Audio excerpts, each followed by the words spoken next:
I'm Mark Franklin, practice leader of a team of professional career counselors at careercycles.com and founder of One Life Tools. I'm pleased to be your host today on Career Buzz, Canada's unique podcast conversation that enriches lives, empowers careers, and energizes organizations. Alex McKee is founder and principal of McKee Wealth Management, an independent financial planning firm where he has a long history of supporting clients manage wealth.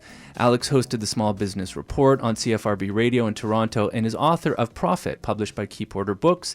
Seeing the need of post-secondary graduates to really understand and grasp opportunities, Alex founded Millennial Exchange and is presently its CEO. Alex McKee joins me live in studio. Welcome to the show, Alex. It's a pleasure to be here, Mark. So what do you like about... Pleasure to have you here. What do you like about all the things going on in your career these days? Well, the surprising thing is that I thought 2 or 3 years ago that I might be playing golf in Arizona because I had sold my financial planning practice and retired, I thought. And as fate would have it, I had a marvelous doctor in St. Catharines, and she said, you should go over to Brock University, the Fitness Institute, and see if you can get fit for your retirement. And lo and behold, we ended up with MX.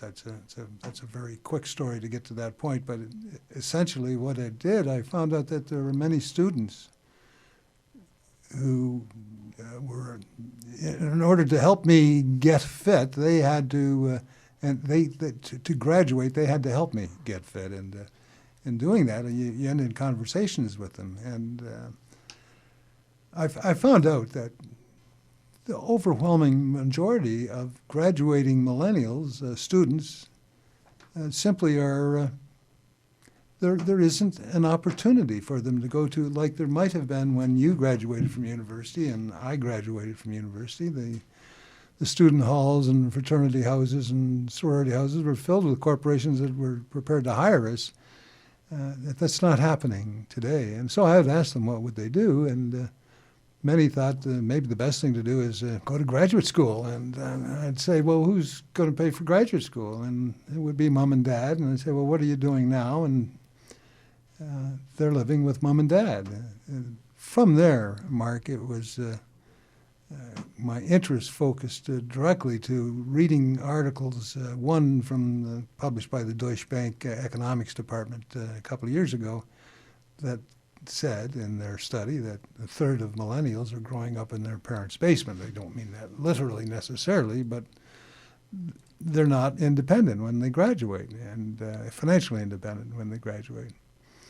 And that was confirmed a year later with the Pew Research people, and they came up with almost the absolute same number. And now articles and broadcasts and programs and seminars are filled with information leading to this thing. There is a real plight for millennial career opportunities. What are they going to do? And as I looked around in this fitness center, I would be one of 15 or 20 people who were trying to get fit, and the students had the responsibility of helping us use the right kind of weights and have your seat correct so when you're pedaling you're not going to injure yourself, that type of thing, and it was all very helpful. I took the moment to say, what would they do next year? I said, some of them were kinesiology students, and I said, what would you do next year? And they said, we don't know. There's no real jobs out there. And I said, well, look around the room here. You've got people like me. There's 15 of us. We're all 55 plus, and we need fitness programs. Could you do that on a private basis? After you graduate, could you provide a fitness service to me on a customized basis? And it kind of elicited their eyes opened and said, yeah, I think I could do that. And I couldn't leave it there. Then I said, maybe it'd be helpful then if you went over to the business school and see if anybody could help you kind of put a plan together to effect that. Not that you're going to change any other pursuits for opportunities, but that would be one that you could look at that and kind of create your own business. And that's how really MX got started. That's the genesis of it. That's what it's about. It's so interesting because we just heard from the guy from Career Zimbabwe, and he was telling us about the dramatic need in his country to start micro enterprises. The reality in Canada right now is that youth unemployment is actually dropping. It's just below 14%, 13 and change. And largely that's the 15 to 19-year-olds who either dropped out of high school or just finished high school and didn't do post-secondary. So the numbers for post-secondary grads is probably considerably less than 13%. It means like 87% and more are employed. So the problem is not as dramatic as we just heard in a place like Zimbabwe. But nevertheless, your point is taken. There is a small fraction of people who might feel that this could serve them well, and the opportunity to start their own business, to do something different, and it's not something that crosses people's minds, I think, as much as it might. So how does Millennial Exchange come in to help those people? Well, it's an evolutionary thing. We started off with the idea of, well, if they have a business plan, then I would help them find some capital to get the plan operative. And that was a pretty simple concept. Money pursues opportunity. That's generally the way it works. And from there, I think we found that the opportunity for for financing on a very unique idea lessened. It wasn't. There weren't an awful lot of people lining up to provide startup capital for just fresh ideas, which led us to the next stop. Then we've got to freshen up and improve the idea, and that's where my two co-founders with this program, the former dean of the business school at Brock University, Goodman School of Business, and my accountant for well over 25 years, and accounting and taxation person, a senior partner with a reasonably large regional CA firm. The three of us felt that maybe these students would be better off initially talking to people who could give them in the trenches experience with their idea, not just on a go to a classroom and hear a mentor speak in a kind of a general way, but directly.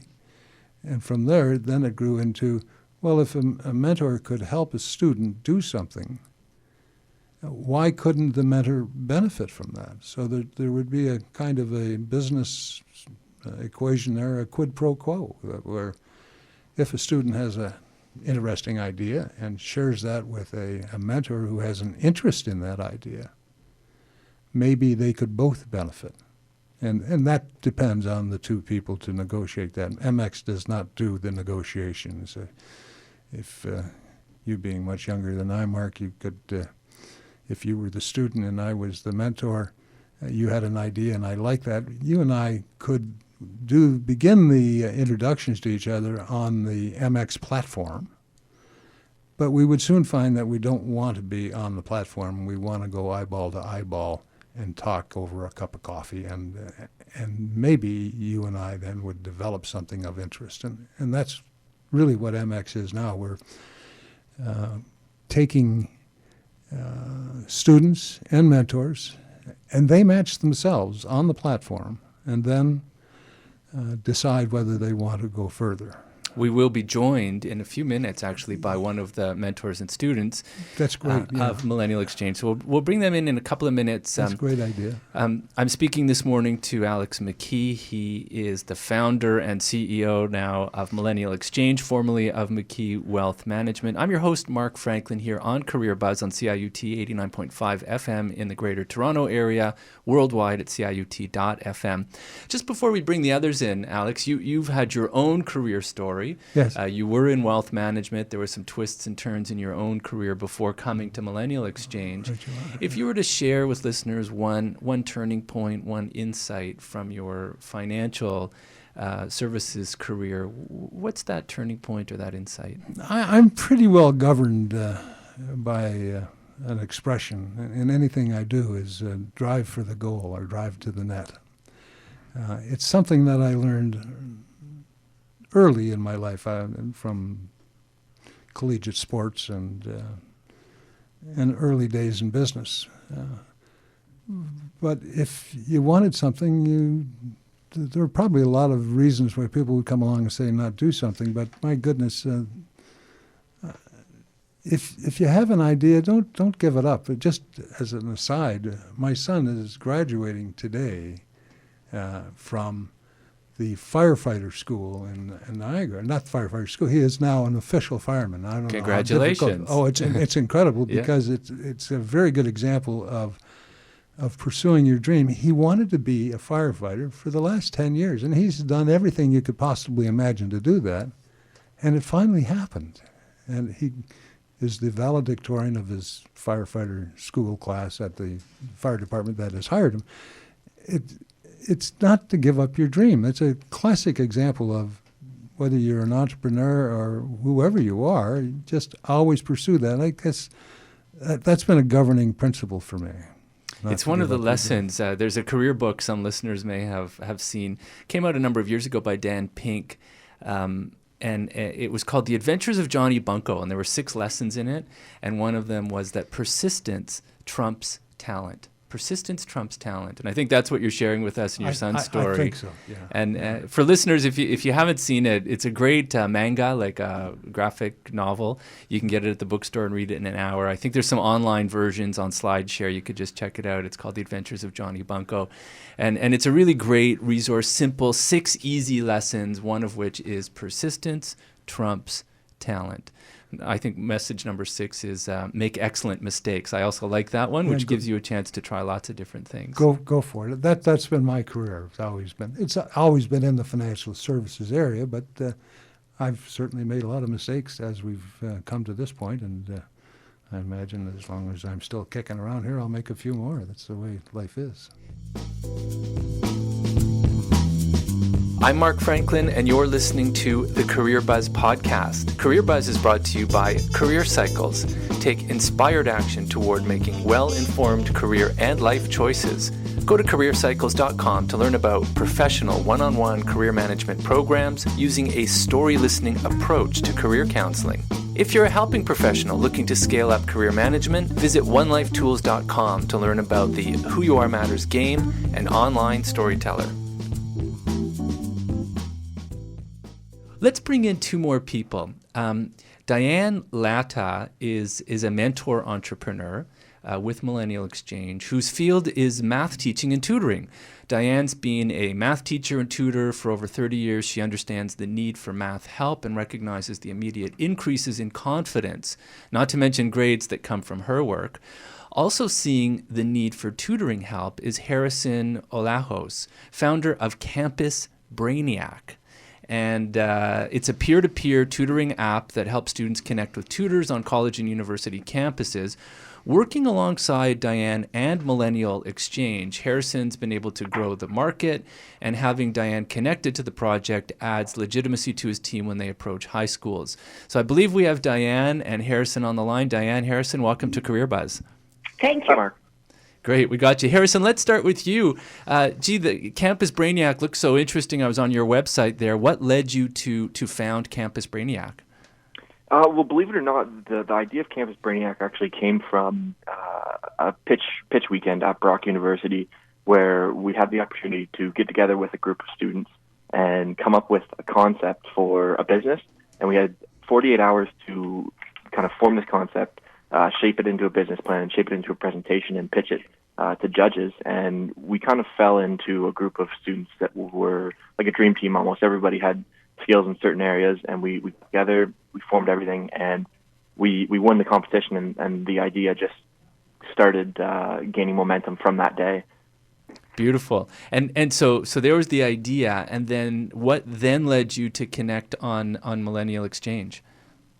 Well, we had been working on the concept for Campus Brainiac for about a year, and then MX popped up in the school's incubator saying that there was opportunity for student entrepreneurs to connect with mentors and connect with people who have expertise in certain fields.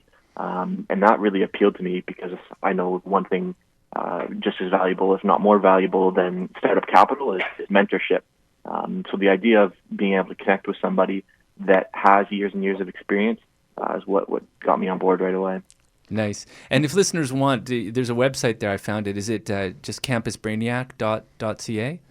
Campusbrainiac.com. Gives .com. you a little bit of information about what we're doing. All right. And I saw on the site, Harrison, it said coming soon for Brock, Western, and McMaster. So where do you want Campus Brainiac to go? So, like I said, we've been working on it for quite some time now, but we're just about ready to unveil the beta version of it in Brock.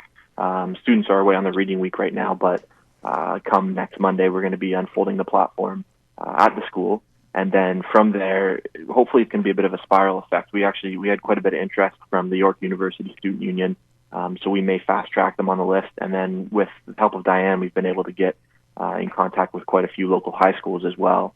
So we're kind of playing it by ear, but we're hoping before the school year's out for both colleges and high schools that we're going to be at least in 5 Ontario schools. Wow, nice. Great beginning story, and how exciting to launch like next week after reading week. Diane Latta, over to you. How did you and Harrison connect? Well, we connected at a get-together at Brock University, sponsored by BioLink, and since I am a retired math teacher, sort of semi-retired actually, and very, very interested in helping students who have trouble with math, we just seemed to connect. He had the same ideology as I had, only at a university level, whereas my experience has been with the high schools, but it kind of segues one into the other, Mark, because a lot of kids have trouble with math at the high school level now. And I've taught for many years, and I've had a tutoring business, a small business, for about 20 years. And I find that there's just nothing better, Mark, than one-on-one tutoring.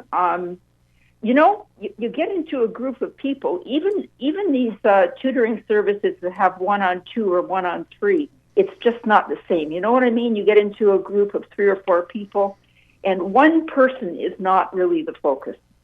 Right. And my vision is to have university students, which I am accessing through Brainiac and Harrison, connect with high school students, which I am working at from my end in Toronto by contacting high schools, and find these students in the high school because they're invisible, Mark, but they're there. There's so many kids that have trouble with math, and in my tutoring business, it's been maybe easier because I live in North Toronto, and it's sort of the mom-to-mom network that has always kept my business populated with students from the local high school. But this is a little different, and this is why I'm so thrilled to be on the radio with you, Mark, because we can spread the word, and we can get the word out that Millennial Exchange has a great service to offer you. We vet all the student tutors from the universities, make sure they know the course content. Now, I'm a math teacher, so that's my bailiwick, but there's lots of other areas that we can expand into. For example, we have a couple of students now at a high school in St. Catharines who are looking for English help to pass the TESOL or the English-speaking language exam. So it really, we have no boundaries. Nice. These students that are having trouble either at the early university level or the high school level can come to Millennial Exchange and hopefully match up with a mentor and a student tutor. Nice. So as you were saying, like it was for your business, the mom-to-mom network, and that Yes. allows for some degree of scaling up. But now we have Campus Brainiac as an example of a business that really allows for a larger amount of scaling up.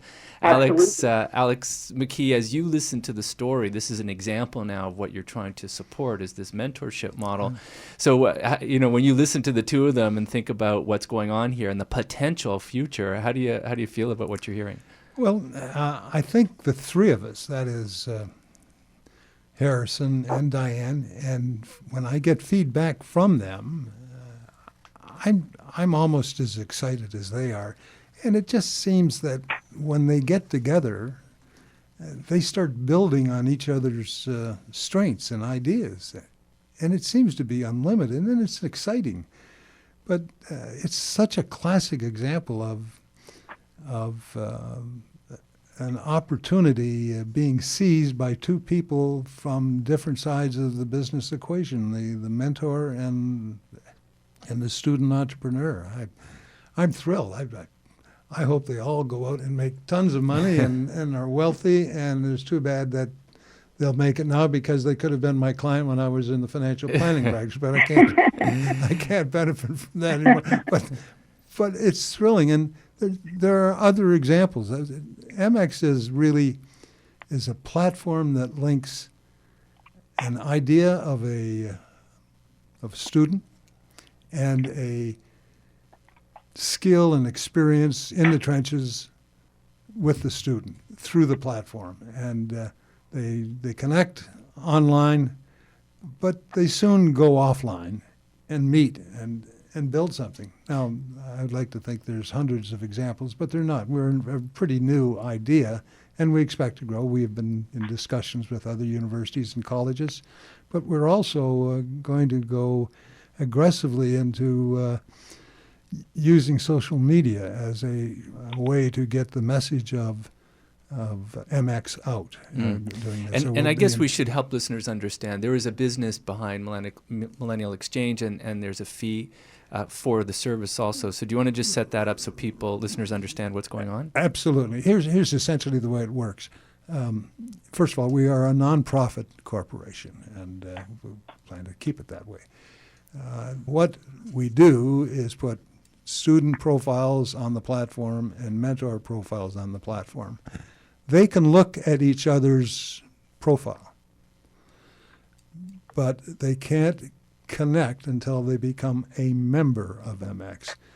And each side has to put up $150 for a lifetime, but then they become a member of MX. So it is a exclusive private club, if you will, and we want to keep it as a membership thing because it becomes a bit of a filter. It's just not anywhere in the public, people hopping onto our platform and getting things that we don't really have much ability to measure. But the way we're doing it seems to be the right way so far anyways. And the cost is $150. So my favorite expression is you can look at the ice cream cone, and if you want to taste it, it will cost you $150. But you can look at one ice cream cone, or you can look at any ice cream cone that you want and connect once you're a member. Nice.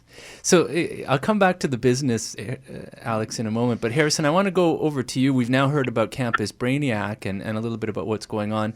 You're a student, or I think you're going to be graduating soon. When you look around at the world of people, the other students and recent grads, how big a need is this? How big is the appetite, I guess, for starting your own business and doing something like you're doing versus the I'll graduate and I'll find a job concept? Well, for like in the sense of tutoring or in the sense of just starting your own business? Yeah, just starting your own business. Like all your peers now. I don't know if you heard the earlier interview with the guy from Career Zimbabwe, and in his country, there's almost no jobs, really. You have to go out and start your own business. Everybody is forced to do it. In Canada, that is not the case. And we have lots of students who might want to go off and find this or that job. And yet here we are talking about student entrepreneurship. So I wonder what you see in your peer group. Well, so I started getting involved with incubators at the schools fairly early on. So I'd be in my fourth year now, and I joined BioLink, which is the Brock University incubator, in my first year of study. And it's been a really interesting journey, not only with my own project, but with watching the incubator evolve and the interest in entrepreneurship evolve. We went to only having maybe 2 to 3 people in those incubators on a regular basis to now having anywhere from 15 to 20. So there's really been a shift in people's mindset over the last few years, where they could either be going out and they could be working for a corporation or a company and trying to build somebody else's dream, or they can go and try to build their own dream and try to build a business that will kind of satisfy them in the long run, rather than just going out and getting a job right out of school. Because there's been a big pressure on people to get good grades and to go out and get good marks so that they can get a job. But more and more people are realizing that that's not the case, that now you don't have to go that path. You can go the other route and build your own business. And that's right out of the gate. I mean, there are for sure people who say, I want to do this right out of my undergraduate or college program. Others might say, gee, you know, I'll get a few years experience under my belt. I'll see how it works in the working world, and then I'll start my business. Do you find that there's, do those two groups exist equally, or is there more in one camp than the other? Absolutely. You always see different people doing different things, and it's really whatever is right for that individual. For me, I got involved with it early because I just didn't want to ever have to work for somebody else again. I had a few jobs throughout high school which were not fun at all, and after working in a factory for a few months, I said I never want to do this again. So I got involved with things early on.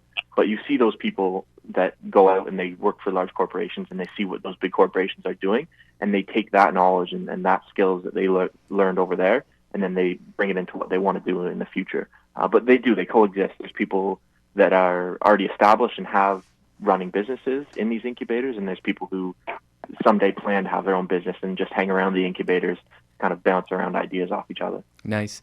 Guys, we could talk for a long time about this. We just have a couple of minutes. A quick question for each of you. First, Diane, in a nutshell, what's in it for the mentors? Why should people get involved as mentors? Oh, there's a lot in it for mentors, Mark. I was just thinking that the mentor that you get would be one that would be matched to your field of interest. And, you know, I like to call them brilliant boomers. We're out there. We have lots of qualifications and business experience, and we want to be matched up with motivated millennials. And what's in it for the students, from my perspective, suppose you had taken a degree which has a large math component or science component. It's useful and far more self-gratifying to be out there teaching and using your subject area, and it's far more gratifying for the student to be doing something that is connected with their university education. And where the business aspect of it goes from there is entirely up to the mentor and the student.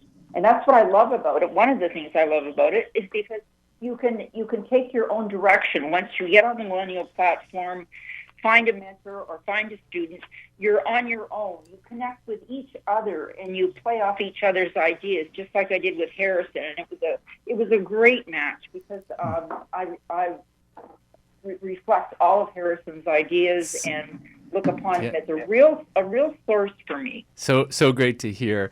We just have about a minute left. So just a quick question, Alex McKee, back to you. You know, we've now listened to all of these great stories, and we've heard Harrison and Diane. It's so great to hear their story. What's one thing you can share with listeners about making good choices, about making good career and life choices, wherever they are in life? MX wasn't intended to replace anything that students would be doing in terms of trying to pursue a career. It's intended to provide a choice and an option for them. And there's no reason why they shouldn't go out and look for jobs in an area that they're interested in. But there's no reason why they couldn't do that and in parallel put a profile on the platform. It goes on the platform for free. And if they have a profile there and someone wants to pursue that platform, then it just enriches the process of a student being ready to move into a career that could grow. And I think a classic example, one of our great matches is we have a student who wants to be a freelance journalist, and we've got a very successful freelance journalist as a mentor. Those two are getting together. It's a great opportunity. Great. Guys, thanks so much for joining us here on Career Buzz. Alex McKee, Harrison Olajos, and Diane Latta. Really appreciate you sharing your stories here on Career Buzz. You're very welcome. Thanks, Mark. Thanks, guys. You've been listening to Career Buzz, Canada's unique radio conversation that empowers lives, enriches careers, and energizes organizations. Thank you for listening to the Career Buzz podcast. Find us on iTunes or visit careercycles.com/radio to subscribe and download past episodes. Get inspiring career stories full of twists and turns, actionable ideas from career experts, and new ideas to empower your own career and life.